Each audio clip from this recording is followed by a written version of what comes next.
صدیق اکبر نے بھی یہی وصیت کی تھی کہ میرا جنازہ پڑھ کے پھر حضور کے سامنے لے جانا اور سلام عرض کرنا، اجازت مل جائے تو قدموں میں دفن کر دینا ورنہ جنت البقیع میں۔ تو حضرت علی المرتضیٰ اور حضرت انس روایت کرتے ہیں کہ ایسا ہی ہوا کہ ہم نے جنازہ اٹھایا، پڑھا اور پھر حضور کے مواجہ انور کے سامنے رکھ دیا۔ اے اللہ کے پیارے محبوب صلی اللہ علیہ وسلم، یہ ابو بکر ہیں، آپ سے اجازت طلب کرتے ہیں، آپ کی قربت میں دفن ہونے کا شوق ہے، ہمیں کیا حکم ہے؟ تو اس وقت حجرہ عائشہ تھا، یہ گنبد خضرا نہیں بنا ہوا تھا، صرف حجرہ تھا، اس کو تالا لگا تھا، چابی حضرت عائشہ کے پاس ہوا کرتی تھی رضی اللہ تعالی عنہ۔ تو پھر کیا ہوا کہ وہ تالا خود بخود کھلا،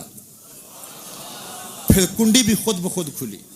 اور پھر جو دروازہ تھا وہ خود بخود کھلا، اور اندر سے آواز آئی اوصل الحبیب الی الحبیب لان الحبیب الی الحبیب مشتاق، یار کو یار سے ملا دو، یار تو پہلے یار کا انتظار کر رہا ہے۔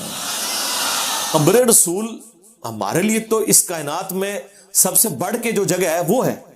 وہ تو اس دنیا کا حصہ ہی نہیں ہے۔ بخاری مسلم دونوں میں حدیث ہے، میرے گھر سے لے کر میرے ممبر تک جنت کے ٹکڑوں میں سے ایک ٹکڑا ہے، اور اس پہ امام بخاری نے باب باندھا ہے قبر رسول سے ممبر رسول جنت کا ٹکڑا ہے، کیونکہ اب حضور کے گھر میں آپ کی قبر بنی ہوئی ہے، تو امام بخاری نے ہیڈنگ بنائی ہے کہ قبر رسول سے ممبر رسول یہ جنت کا ٹکڑا ہے۔ آپ نے یہاں جنت بنائی ہوئی ہے بہشتی دروازہ، ہاں جنت اگر آپ نے دیکھنی ہے تو وہ ہے مدینہ شریف میں مسجد نبوی کے اندر، قبر رسول سے لے کر ممبر رسول تک۔ اور اسی جنت کے ٹکڑے میں نبی علیہ السلام کے پڑوس میں سیدنا ابو بکر عمر کی قبریں رضی اللہ تعالی عنہما، ان کی خوش نصیبی ہے کہ انہیں وہ جگہ ملی ہے، اور بلکہ صحیح بخاری میں تو آپ کو بڑی رکت انگیز حدیث ملے گی، سیدنا عمر کو جب زخم لگا اور ان کا معدہ کٹ گیا تھا، جو کھاتے تھے وہ نکل جاتا تھا، جب انہیں یقین ہو گیا کہ اب میں نہیں بچوں گا، تو انہوں نے اپنے بیٹے عبداللہ ابن عمر کو سیدہ عائشہ کے پاس بھیجا اور کہا کہ سیدہ عائشہ سے جا کے ریکویسٹ کرو کہ عمر بن خطاب اپنے دو ساتھیوں کے ساتھ دفن ہونا چاہتا ہے، یعنی رسول اللہ اور ابو بکر صلی اللہ علیہ وآلہ وسلم رضی اللہ تعالیٰ عنہ، اور امیر المومنین نہ کہنا، یعنی یہ نہ ہو کہ حضرت عائشہ جو ہے وہ امیر المومنین کا حکم سمجھتے ہوئے اجازت دے دیں، میں عمر بن خطاب۔ تو سیدہ عائشہ نے کہا کہ وہ جگہ تو میں نے اپنے لیے رکھی ہوئی تھی، ظاہر ہے ان کے خاوند یعنی رسول اللہ دفن تھے، ان کے والد بھی دفن تھے، آج میں عمر کو اپنے پہ ترجیح دیتی ہوں۔ اور جب عبداللہ ابن عمر نے آ کے حضرت عمر کو بتایا تو انہوں نے کہا واللہ میرے لیے اس دنیا میں اس سے بڑھ کر کوئی عزیز چیز نہیں تھی کہ میں نبی علیہ السلام کے ساتھ دفن ہوتا، اور جب میں مر جاؤں تو پھر میری میت کو لے جانا، اگر حضرت عائشہ اجازت دیں تو دفنانا، ہو سکتا ہے میرے روب کی وجہ سے نہ انہوں نے بھی کہہ دیا ہو، اور اگر انہوں نے مجھے اجازت نہ دی تو تم پھر مجھے مسلمانوں کے قبرستان میں دفن کر دینا۔ خیر اجازت تو دے دی انہوں نے، حضرت عمر کی دعا قبول ہوئی، صحیح بخاری میں موجود ہے حضرت عمر دعا کیا کرتے تھے اللہم ارزقنی شہادتا فی سبیلک وجعل موتی فی بلد رسولک صلی اللہ علیہ وآلہ وسلم، اے اللہ مجھے اپنے راستے میں شہادت کی موت دینا اور اپنے رسول صلی اللہ علیہ وآلہ وسلم کے اس شہر مدینہ میں موت دینا۔ دونوں دعائیں قبول ہوئیں، شہادت کی موت، مسجد نبوی میں زخم لگا، مدینہ شریف میں دفن بھی ہوئے، اور صحیح مسلم میں حدیث ہے کہ اہل مدینہ کی نبی علیہ السلام نے کہا میں شفاعت کروں گا قیامت والے دن جو مدینے کے مصائب پہ صبر کرے گا، اور جامع ترمذی میں حدیث ہے تم میں سے جو مر سکتا ہے مدینے میں مرے، کیونکہ اہل مدینہ کی میں شفاعت کروں گا، بشرطے کہ وہ آپ کے فرقے کا ہوا۔ ہاں کیونکہ الیاس قادری صاحب جو پاپا جانی ہے نا، دعوت اسلامی کے امیر، ان کے جو پیر و مرشد ہیں ضیاء الدین مدنی، وہ بھی بقیع غرقد میں دفن ہے، اور جو تبلیغی جماعت کے فضائل اعمال لکھنے والے شیخ زکریا کاندلوی ہیں وہ بھی بقیع غرقد میں دفن ہے۔ بریلویوں سے پوچھ لیں کہ وہ بقیع میں جو دفن ہوا ہے شیخ زکریا کاندلوی، ہاں خلیفہ اشری تھانوی کا، وہ وہاں پہ دفن ہوا ہے تو وہ تو شفاعت رسول کا حقدار ہے، وہ کہنے گے گستاخ۔ اور دیوبندیوں سے پوچھ لیں کہ الیاس قادری صاحب کے جو پیر صاحب وہاں دفن ہے وہ کہنے گے مشرک۔